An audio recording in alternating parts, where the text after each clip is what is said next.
So, you're interested in Coturnix quail, or maybe you already own the quail and you're just trying to educate yourself more about what you haven't experienced. Or maybe you're fixing to buy the quail and you're trying to learn all you can about the quail. Or you have purchased the eggs, or you possess the eggs, and you just want to make sure you have a very good hatch rate and learn anything you can about the incubation or raising these babies when they get here. Well, that's what this video is all about. What's up, everybody? I'm your boy Maniac. No, this is not a normal video of what you see of me. Usually I'm on the farm doing daily activities and I'm able to film what I'm doing, what I'm seeing, and it makes it a whole lot easier. But upon request of one of my coworkers who asked me to do a talking head, shout out Todd Bryant, this is totally out of my realm of YouTube right now.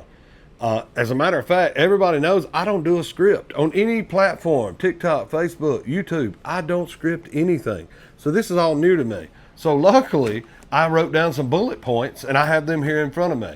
So this is going to look more like a beginner version of this guy may not have a clue of how to do a talking head video. You are correct.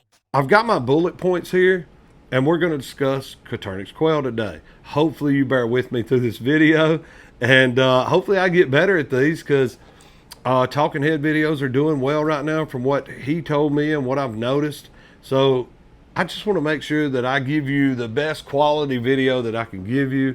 So bear with me. And if this is your first time watching me, hey, I'm your boy Maniac, where we talk about quail, ducks, pigs, chickens, pheasants, peacocks, turkeys, rabbits, geese, fruit trees, fruit bushes, gardening, and daily life of this farm while living on a budget.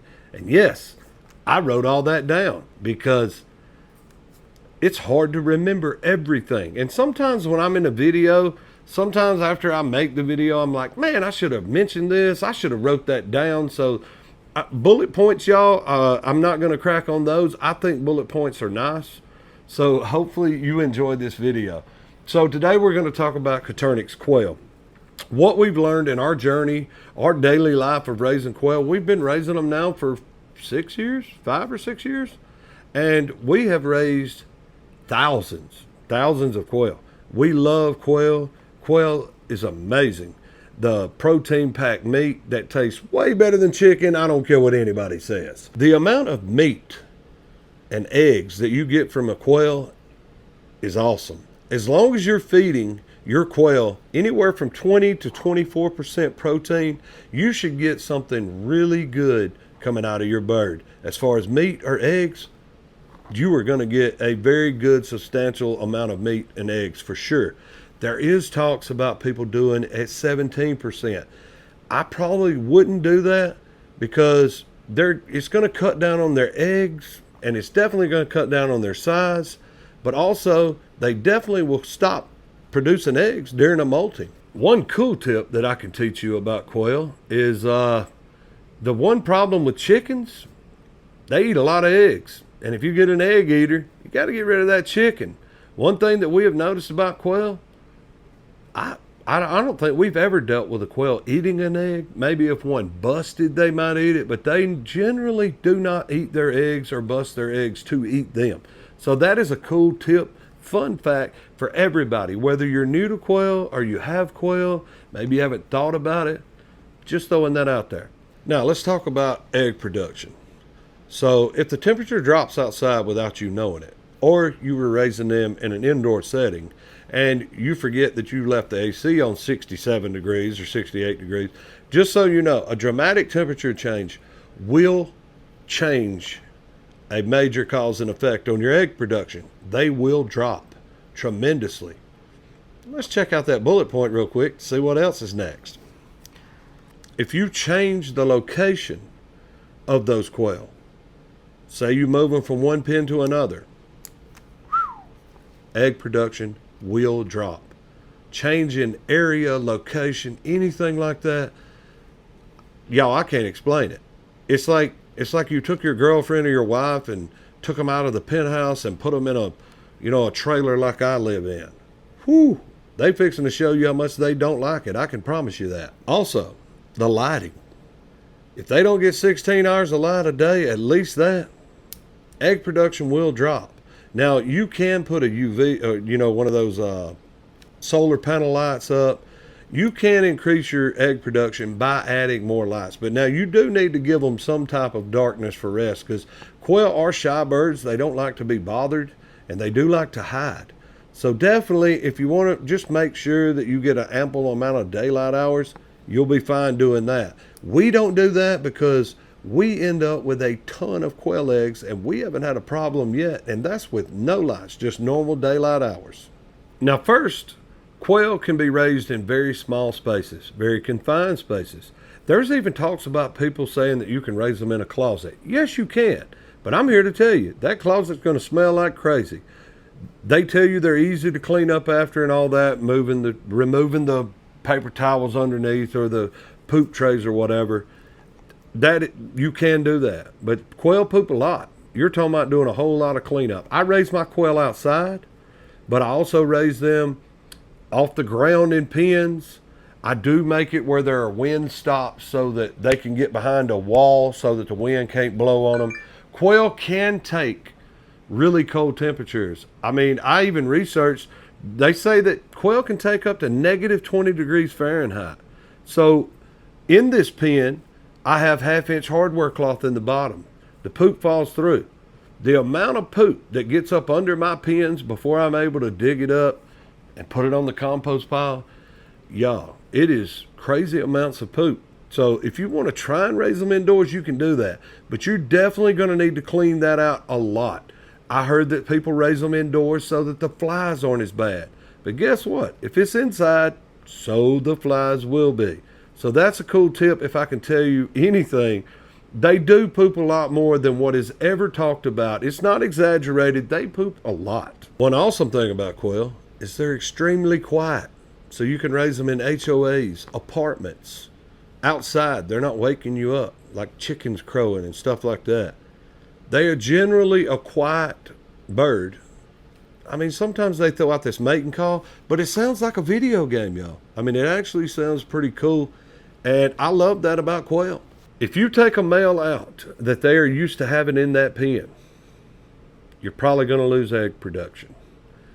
So any change, like I said, change in environment, change in things that they're used to, any change in the normal, you can lose your egg production. Also, when you introduce a new male into that pen, say you're changing that male out to add another male, guess what? Your fertility can drop. I'm not saying it will. Stranger things have happened. But anytime that we've ever introduced a new male into our pen, the fertility of those eggs went down. They're still going to produce them. You just ain't going to be able to hatch them. Let me make this quick reminder too, if you don't mind. So far, if you've liked everything that you've heard, please click like, subscribe if you will, comment in here. Tell me what I may have missed, what you do like, what you don't like. And as I always say, tell me where you're from. We love knowing how far our reach is getting. So I sure would appreciate it if you just click that subscribe button, that like button, comment, and hit that little bell notification so that you'll know whenever I post a new video. Now, I didn't do it in my builds, but if you're going to build a quail pen, you already have a quail pen, maybe you've experienced the same thing, but I would recommend that you use coated wire on the bottom of the cages. Now you can use regular 1/2 inch hardwire on the side, hardware on the sides, the top, but on the bottom, I would recommend coated hardware cloth, because the regular standard wire that they walk on, hardware cloth, it will cause bumblefoot. Now it's not going to cause it as much as people think. There's different gauges that you can buy. We actually use a 12 gauge. It costs a little bit more, but that has seemed to really work for our birds. Do we still get the occasional bumblefoot? Every now and then. But some of the videos and some of the talks about every bird has bumblefoot, that's not our case. So try to get the heaviest gauge hardware cloth that you can, and pay no mind to this fly that won't stop flying around my head. It's driving me crazy. Now, your birds have hatched. You've had a good hatch rate. People ask me all the time, what do y'all hatch y'all's birds on? Well, I hatch my birds at 100 degrees. My wife likes 99.5, but normally somewhere around just 100. But your birds have already hatched. You've taken some of the advice of me and all these other people out there that are giving you advice and information. Mine is strictly not a professional, not a genius, hands-on what we've learned in our journey, period. But let's say they've already hatched and you're doing everything you can do and you're putting them out there. They're doing great. But every time you open the door, they're swarming the door at you. I mean, they're all up on the door. It's not that they're trying to get out. They're just crowding the door. Guess what? A lot of people have asked this question. A lot of people can't figure out what it is. And I'm here to tell you, look at the water container. Is there water in that bowl or in that jug? If there's no water, that's probably one of the reasons, probably the most. But guess what? If you go out there and those tubs are empty, those quail feeders that you have, and they're empty, and they're all at the door, crowded, you might want to up your feed intake. You might want to buy another feeder. You might want to feed them in the morning, feed them in the evening, like we do. But whatever the cost, they either need more water or they need more feed. Because generally they'll walk away from the caves when you walk up to it. But we have had some really cool birds that just want to greet you. Also, the questions about, oh my God, they're pecking my hands. These birds are mean. They're pecking my hands. They're mean. They're not mean, y'all. They're hungry. Like I said, they probably need feed or water. Probably feed if they're pecking your hands. They're starving to death, people. You haven't done anything wrong. You just didn't know that they consume a lot of feed. They also waste a lot of feed. So you can buy those feeders that have the holes, you know, the little things that you snap in, the Tupperware, you cut the holes, snap the little things where they stick their head in. I don't know what they called, y'all. They're like upscale quail feeders. I don't use them, and I do account for a lot of wasted feed. But I'll put an animal under my quail pens so that that feed don't go to waste. Right now, a goose is loving every bit of it. So he eats grass or he eats quail feed. And if I don't want to put the goose there, I put chickens there. If you don't want to put chickens there, put pigs there. Put ducks there. Everything has a purpose.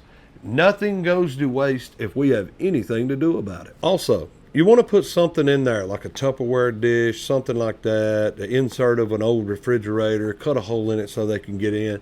Fill it up with some construction sand, pool sand, something like that. A lot of people say to worry about the silica, you only want to get pool sand, stuff like that, construction grade sand. So stick with that. I mean, they could be right. So, but birds love to take dust baths.